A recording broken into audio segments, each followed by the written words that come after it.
Bem-vindo de volta ao canal Direito da Infraestrutura e Regulatório. Esse é o último vídeo da série de vídeos que eu estou fazendo sobre indenizações por investimentos não amortizados, né, em contratos de concessão, PPP, programa e contratos de programa. Nesse vídeo eu vou tratar de dois temas que eu mencionei nos vídeos anteriores, mas eu terminei mencionando de forma sistemática e eu acho que são temas muito importantes e a gente precisa ser muito claro em relação a eles. Eu vou tratar sobre a diferença, né, entre contratos em curso e novos contratos, vis-à-vis a emissão pela ANA, é, é, é, pela Agência Nacional de Águas, da regra de referência sobre indenização por investimentos não amortizados. E eu quero tratar também do problema da variação do valor da indenização a depender da causa da extinção do contrato. Eu acho que eu vou começar por esse segundo tema, né, pela variação da indenização, considerando a causa de extinção do contrato.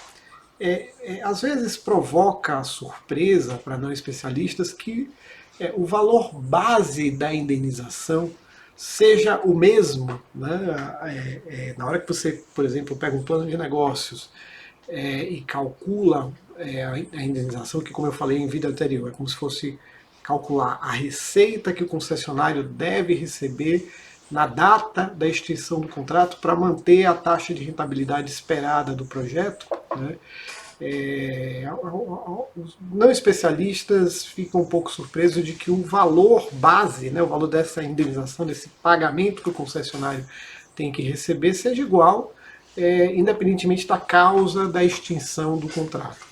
Mas, de fato, se o valor base é igual, porque a indenização é uma compensação pela extinção antecipada do contrato, né, por não haver a oportunidade do concessionário obter o retorno que estava estimado, apesar do valor base ser o mesmo, os contratos certamente devem estabelecer diferenças, né, parcelas a mais que devem ser indenizadas no caso, por exemplo, da extinção por encampação ou rescisão, né, por rescisão por descumprimento do poder público, e parcelas que devem ser abatidas do valor da indenização, no caso, por exemplo, da extinção por caducidade, onde geralmente onde a lei exige que se aplique, que se desconte da indenização as multas decorrentes dos descumprimentos do contrato pelo concessionário. Então, de fato, a lógica econômico-financeira e jurídica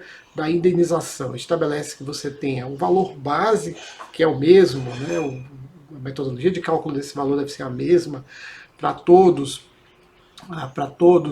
as causas de extinção, para qualquer extinção antecipada do contrato. E no caso da caducidade, você vai ter descontos por conta dos descumprimentos do contrato, da aplicação de multas por descumprimento de contrato. E no caso da encampação e da rescisão, você deveria ter parcelas adicionais, né? No caso tanto da encampação quanto da rescisão, uma discussão que é comum, mas que eu também todas as vezes que eu vi essa discussão, ela não me parece feita da maneira adequada, a discussão do problema dos lucros cessantes, né? Particularmente, no caso das concessões antigas, feitas quando o país tinha condições, fundamentos econômicos, né, diversos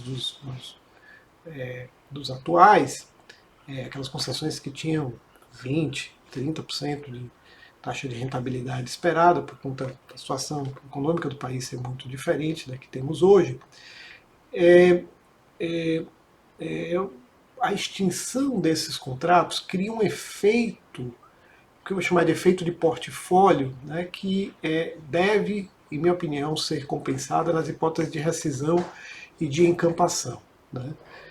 O que eu estou chamando de efeito de portfólio? Se você tinha um projeto, né, 30 anos, com a rentabilidade esperada de, sei lá, 25%, né, de taxa de retorno de projeto, e esse contrato se extingue no 15º ano,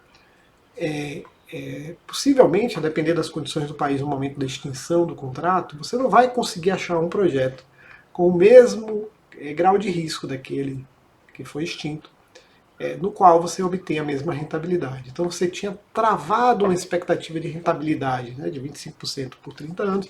Na hora que o contrato é cortado no meio, é preciso indenizar o concessionário, né, no caso de encampação e rescisão, que ele não tem culpa na extinção do contrato, precisa indenizar o concessionário por essa perda. Né?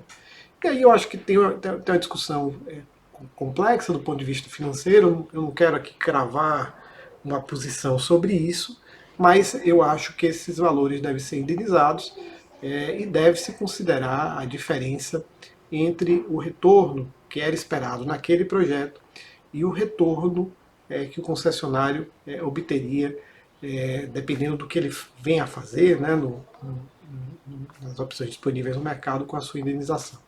Aqui a discussão é complexa, eu não quero cravar nada, mas, novamente, é importante que haja essa indenização por lucros cessantes, haja essa indenização pelo efeito de portfólio da extinção antecipada do contrato nas hipóteses de rescisão e na hipótese de encampação. Né?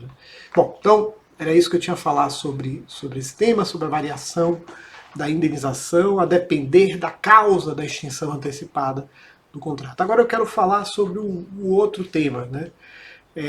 Que é qual o impacto das normas da ANA sobre os contratos em curso. A norma de referência da ANA sobre indenização por investimentos não amortizados, impacto sobre os contratos em curso. Eu tratei desse tema, tenho a impressão, no primeiro vídeo, no vídeo introdutório, mas eu acho que vale a pena voltar a ele e cravar aqui uma posição muito clara. A nota técnica que a ANA disponibilizou, né, para essa tomada de subsídios sobre indenização por investimentos não amortizados, ela supõe que, se os contratos forem omissos, a ANA pode, a regra da ANA passa a ser aplicável aos contratos omissos. Olha, isso do ponto de vista jurídico, com perdão da posição expendida lá pela ANA, pela área técnica da ANA, isso, em minha opinião, não faz o menor sentido do ponto de vista jurídico. A indenização por investimentos não amortizados é um tema econômico-financeiro dos contratos.